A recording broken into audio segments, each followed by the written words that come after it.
Minä olen Timo Rautiainen ja minä olen nyt Rockin häkissä.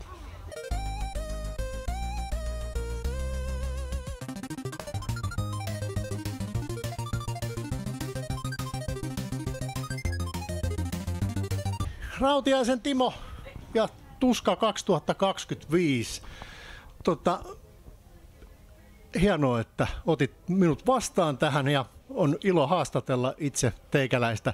Mitäs toi äskeinen keikka, mikä fiilis? Nyt on ehkä puoli tuntia, kun keikka on loppu. No fiilis on ihan helvetin hyvä, koska tähän oli siis minulle 12 Tuska.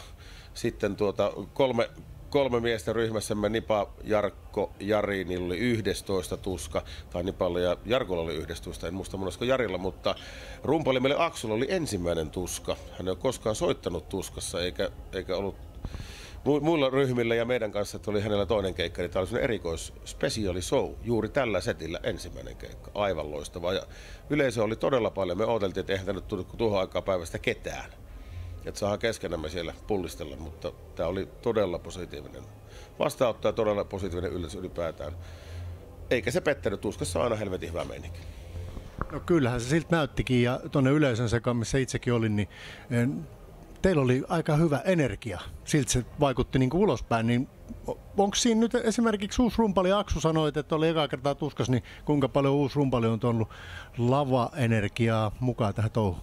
No onhan se tietenkin selvää, että soittajat soittaa jokainen omalla tyylillä ja kyllähän se tietysti tuossa nyt näkyy ja kuuluu, että kyllä se kieltämättä niin hirveän paljon on tuonut tai mehän ollaan tässä nyt siis niin kuin asioita tehty jo niin kuin viime syksystä lähtien, että on nyt tämä kevät äänitetty levyä ja levy on valmis ja tuossa vaan nauriskeltiin se, että kun ruvettiin nyt treenaamaan tälle kesäkiertueelle tuossa maanantaina, että me olisi siinä vaiheessa ollut soittu sekuntiakaan yhdessä, vaikka levy on tehty jo, että levythän äänitetään vähän niin kuin palasissa mutta sanotaan, että kyllä se, niin kuin se Reinin viikossa kaikki napsahti kohdalle, että Aksu on ammattimies, loistava rumpali, äärettömän hieno ihminen ja juuri sopiva meidän kanssa. No niin, siitä on hyvä jatkaa. Mutta hei, nyt teillä on kesän keikat, Itku pitkästä ilosta 25 vuotta. Ja tuossa kun kuuntelin äsken livenä niitä biisejä, että soititte koko levyn, niin ne kestää aikaa todella hyvin. Ja osa niistä on edelleen ajankohtaisia, niin kuin itsekin totesit tuossa lavalle, että aikanaan kukaan ei uskonut, että jäätiköt sulaa. Mutta mikä fiilis itsellä oli vetää koko levy läpi?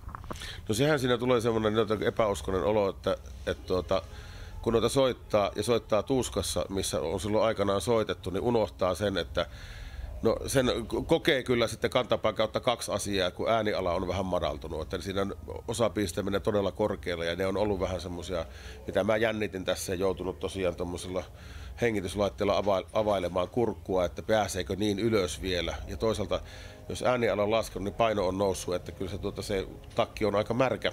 Mutta siinä jotenkin tulee semmoinen olo, että unohtaa nämä vuodet ennen kuin rupeaa hengästymään, että ai niin joo.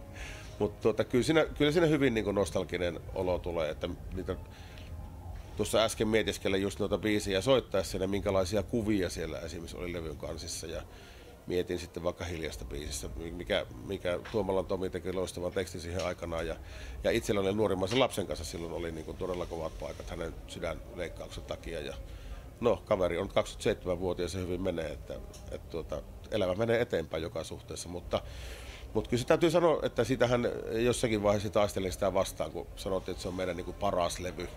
Että joo, aina se uusi on parempi, mutta kyllä mun täytyy sanoa, että kyllä se, niin kuin se ydin on siinä ja nyt jälkeenpäin kun kuuntelee sitä, niin se on hyvin ehjä kokonaisuus, se on aika lyhyt albumiksi ja silloin aikanaan joku sanoo, että kun nämä biisit on niin samanlaisia omasta mielestä, ne ei ole yhtään samanlaisia. Nyt kun niitä on uudestaan ruvennut soittamaan, niin on ne aika samanlaisia. Mutta kyllä se, niin kun se tulee se aika mieleen ja ennen kaikkea hienot biisit ja helvetin hienot kitarasoundit. Ja kiitos Jarkko Petosalmelle.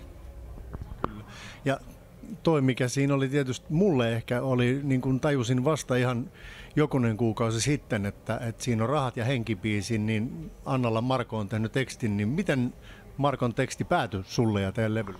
No se oli silloin, me soiteltiin samoja festareita ja samoja keikkoja Mokomankin kanssa ja jotenkin mähän siihen aikaan tein tekstiä tekstejä niin kuin aika vähän, että jos ajatellaan tuota levyä, niin siellä on 6.2 on minun teksti ja sitten on Itku pitkästä ilosta, Kertsi on minun. Samoin kuin Rahaisissa hengissä on Kertsi on minun, mutta Marko teki sitten ne säkeet, mä en pystynyt tekemään. Jostakin mä sitten Markolta kysyin, viitit sitä tehdä, että ootko kiinnostunut tekemään. Ja sitten kuitenkin muokkasin ne, niin kuin sen Kertsin niin itselleni sopivaksi tekemällä sen itse, mutta minusta äärettömän hyvää yhteistyötä. Ja äsken tuossa keikan jälkeen Markon kanssa puhuinkin, että täytyisi ottaa taas joskus revanssi. Hän on 2004 on silloin, kun meidän viimeisiä keikkoja soitettiin, niin hän oli Pakkahuoneella Lutakossa sitten laulamassa tuon biisin. Mutta se mulle on aina ollut tärkeää se, että teksti on hyviä, että ei sillä ole merkitystä kukaan ne tekee. Ja varsinkin siihen vanhaan aikaan, että mulla oli hirveän vahva visio just niin kuin niistä aihepiireistä, että vaikka niin kuin just tuo Hiljaista biisi, mistä sanoin, niin Tuomalan Tomi kirjoitti omista kokemuksistaan siitä, kun ei läheisen ihmisen edes vierestä voi auttaa millään tavalla. Ja mulla oli taas oma kokemus, minkä minä vein sinne levyn kansivihkoon valokuvana omasta pojastani. Ja puhutaan samasta asiasta, mutta eri ihmisistä. Ja mulle on tärkeä se, että se aihepiiri oli jollakin tavalla, mä olin sitä mukana työstämässä, vaikka en olisi tekstiä tehnytkään, mutta se oli sitä vahvaa Tuomalan Tomin aikakautta, että eihän sitä koskaan olisi tullut sellaista levyä ilman Tomin tekstejä. Ja sitten Rajaportista ilman Martikasen Jarkon tekstejä, että nythän meillä on tässä tämä uusi tuleminen, onko tullut, niin on sillä tavalla sitten muuttunut homma, että mä en siihen sävelhommaan ole juurikaan puuttunut. Lauluja Suomesta levyllä oli muistaakseni yksi biisi, minkä mä oon sanottanut ja niin sanotusti säveltänyt. Ja silloinkin mä yritin päästä niin rekkuveräjästä, mä en osaa, mutta orkesterituorit pakotti, että sä teet kaikki tekstit. Sen jälkeen mä oon nyt tehnyt. Tulevalla levyllä on 10 biisiä, joista 9 on tehnyt, että Aksu on tehnyt yhden tekstin. Tällä oli niin paljon ideaa yhteen aihepiiriin, mistä oli tulossa biisi. Mä sanoin, haluatko tehdä ilman muuta, että tämä sopii kyllä, että sanotaan, että vuosien varrelta ollaan menty todellakin tilanteeseen, mitä mä oon monta kertaa ehdottanut, että pitäisikö meillä vaihtaa bändin nimi Trio Niskalaukaukseksi, minkä helvetin takia se minun nimi sillä enää on, mutta se on varmaan, ja mä oon sanonut tämän monta kertaa vuosien, ja aivan niin kuin vakavissani sitä, mutta muut siinä on ollut sitä vastaan, että se on kuitenkin jatkumo jollekin, että halutaan tavallaan pitää se, koska en mä nyt itseäni halua kyllä sen kummempaa nostaa, että mä oon kyllä korkojen kanssa kaikki gloorian saanut näistä hommista tähän mennessä. No, sanoit tuossa itse asiassa, että vähän mainitsit, että on syyskuussa tulossa uutta materiaalia ja siihen on tehty levyyn tai noita biisejä jo valmiiksi, se on nauhoitettukin, niin kerros vähän siitä, onko tarkka julkaisupäivä jo tiedossa? Sieltä on nyt Idäjuna on sinkku ulkona, niin onko tarkka julkaisupäivä jo tiedossa? Mutta täytyy sanoa, että mä en nyt kyllä oikeasti sitä muista, mutta syyskuun puoliväliä edetään, niin olisiko se ollut näin, että Jari muistaa, minä päivänä meillä keikat alkaa syyskuussa, oliko 19. päivä? Joo. Ja levy ilmestyy, no ei se muista enää sitä, mutta siinä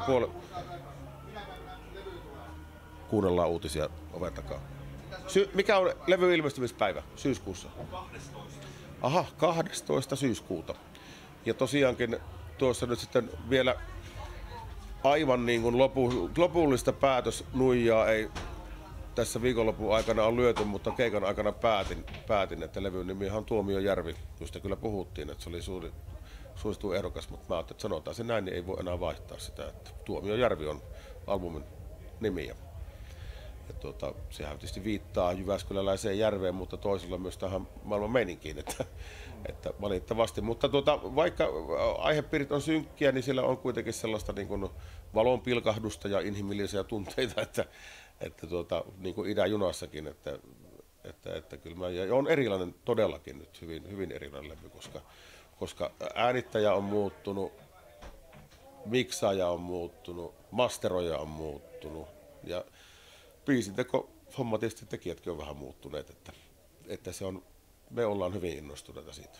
Että nyt jos joku sanoo, että tämä on taas tämä sama, niin sitten voidaan jo kääntää selkää, että et tiedä mistä puhutaan.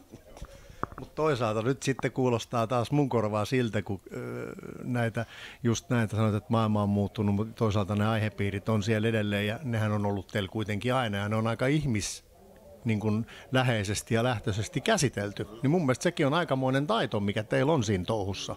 Mitäs sä itse ajattelet siitä? No kyllä mä sillä tavalla, kun mä en ole mikään semmoinen niin kuin pöytälaatikokirjoittelija tai runopoika tai tämmöinen, että kyllä se niin kuin, mä mulla ei ole niin ylimääräisiä tekstiä koskaan. Mä teen ne, niin kuin, jos pitää tehdä, niin mä teen ne. Ja ne on niin kuin tuossa vuoden aikaan, niin täytyy sanoa, että ei se kovin helppo projekti ollut, mutta mä sain ne tehtyä ja on niistä hyvin tyytyväisiä kyllä. Että se, niin kuin ne asiat, mitkä siellä kuvataan, niin on kuvattu juuri sillä tavalla, kuin itse halunnut. Ja niin kuin tuossa äsken sanoinkin, että mä oon varmasti korkojen kanssa kaiken saanut tähän mennessä. Mua ei tarvitse niin kuin pyrkiä mihinkään. Mä vaan nautin näistä päivistä.